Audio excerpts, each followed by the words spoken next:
Você sabia que entre a direita e a esquerda existe um ciclo de tempo determinado para quem deve governar o país? E que a Copa do Mundo tem alguma coisa a ver com as eleições para presidente? Prepare-se, porque hoje você vai conhecer os mistérios que envolvem a direita e a esquerda.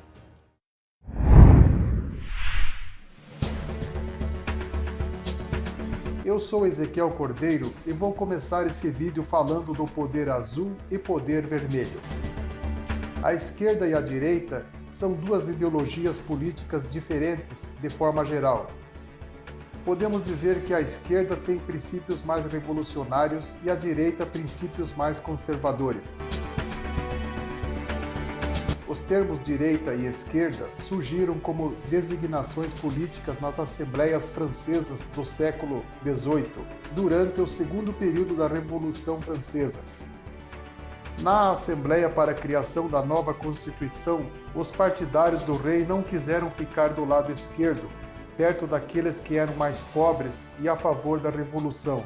Optaram assim por sentar do lado direito. Desde então, a esquerda ficou associada à ideia de luta pelos direitos do povo e dos trabalhadores, enquanto a direita ficou associada aos mais tradicionais e conservadores que querem manter o poder da elite. A esquerda defende os direitos humanos, a igualdade de direitos entre mulheres e homens, da população LGBT, legalização do aborto e combate à discriminação racial.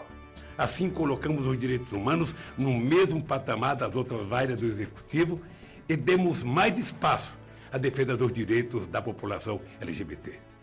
A esquerda favorece o controle estatal da economia e a interferência ativa do governo em todos os setores da vida social, colocando o ideal igualitário acima de outras considerações de ordem moral, cultural, patriótica ou religiosa. De outro lado, a direita favorece a liberdade de mercado, defende os direitos individuais e os poderes sociais intermediários contra a intervenção do Estado e coloca o patriotismo e os valores religiosos e culturais tradicionais acima de quaisquer projetos de reforma da sociedade. Temas como aborto, casamento gay e legalização das drogas são vistas como bandeiras da esquerda. Já a direita defende a família tradicional. Essa resolução então vem atingir mortalmente a família. Por quê? O governo está inoculando nas escolas, junto às crianças, por que não dizer junto às criancinhas, de 5, 6, 7 anos de idade, que ser gay é normal. A imigração é outro tema atual e que divide a esquerda e a direita. As pessoas de esquerda dizem que a entrada de estrangeiros no país ajuda a sociedade. As de direita preferem que cheguem menos imigrantes, porque dizem que é pior para todos. Existem muitas outras diferenças, mas essas são as principais diferenças entre esquerda e direita. Simbologia da cor vermelha.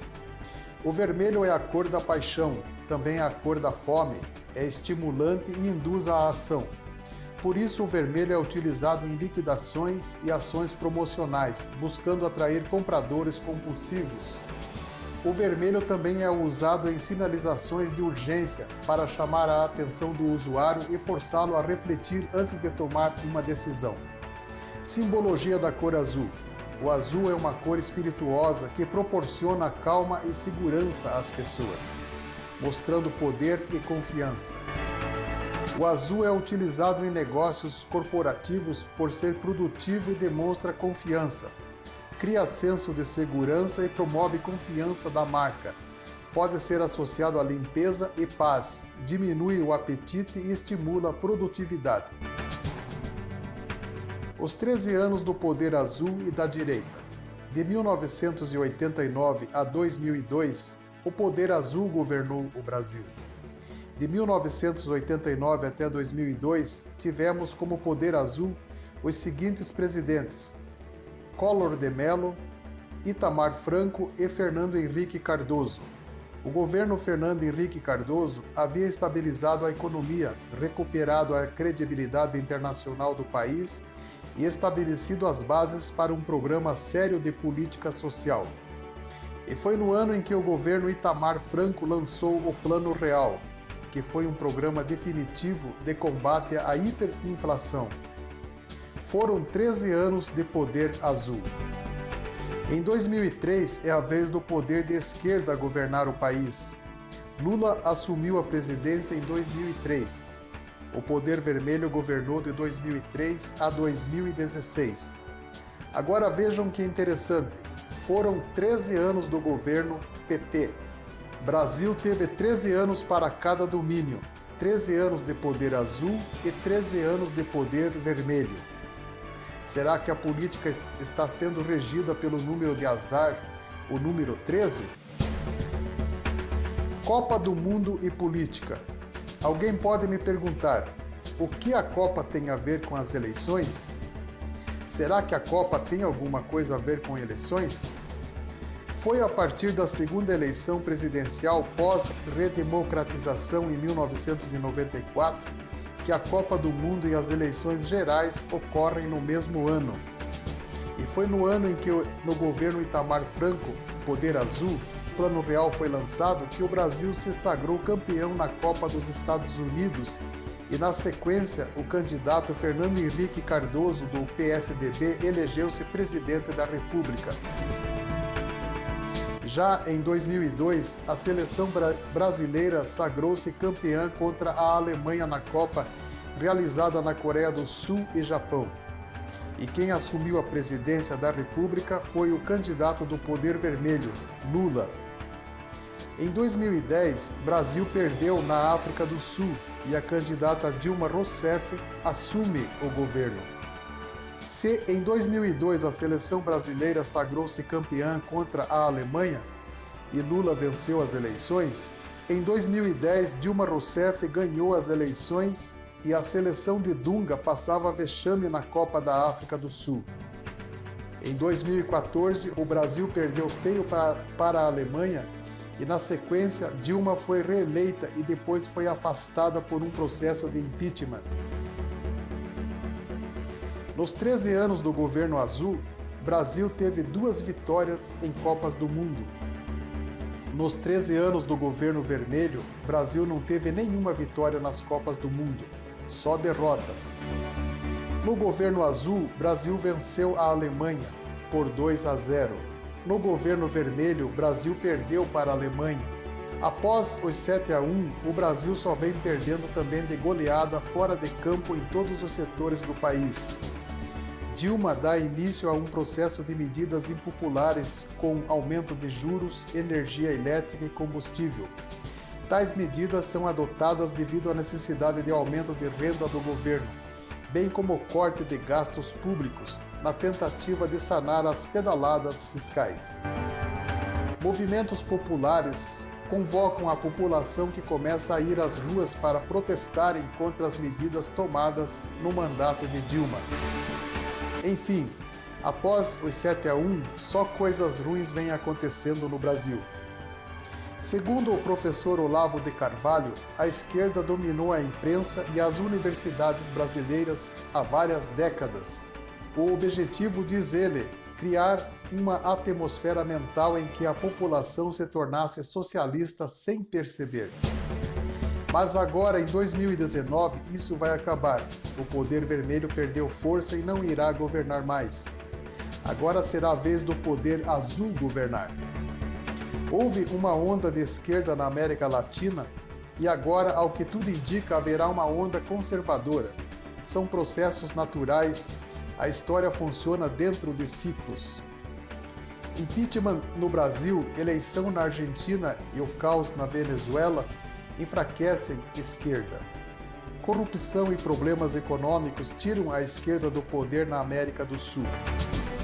Hoje vivemos um momento inverso, caracterizado pelas mudanças de governo no Brasil e na Argentina, os 2 maiores países da região, e a eleição de Donald Trump nos Estados Unidos, o que mostra uma diminuição na influência do pensamento de esquerda em vários países. Especialistas veem naufragar o projeto de partidos de esquerda de assumir governos na América Latina, iniciado a partir do Foro de São Paulo em julho de 1990.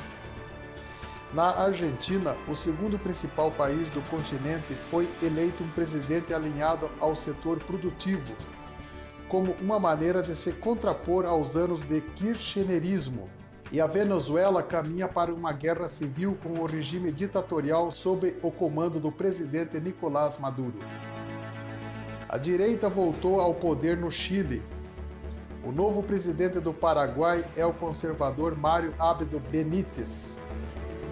A extrema-direita cresce no mundo, segundo estudioso. Áustria, Canadá, Austrália, Inglaterra, Estados Unidos da América, Suíça são todos conservadores. As sociedades conservadoras são as que mais progridem em termos de tecnologia e valores. Os outros países é que estão parados no tempo. Essa onda conservadora que acontece no Brasil é, na verdade, uma onda restauradora. Países como Japão, Estados Unidos da América, Alemanha, Inglaterra, Coreia do Sul, etc., são dos países mais desenvolvidos do mundo a todos os níveis: economia, sociedade, educação, condições de vida, mais emprego. O Reino Unido, a França e a Alemanha são 3 exemplos recentes de países centrais na política europeia que viram a expressão eleitoral da extrema-direita crescer nos últimos meses. E você, o que acha? Qual sua opinião? Será mesmo que o ciclo de 13 anos irá se repetir novamente nessas eleições? E agora chegou a vez do poder azul governar o país? Dê sua opinião nos comentários. Se você achou o vídeo interessante, clique em gostei e compartilhe nas redes sociais. Fico por aqui e até um próximo vídeo.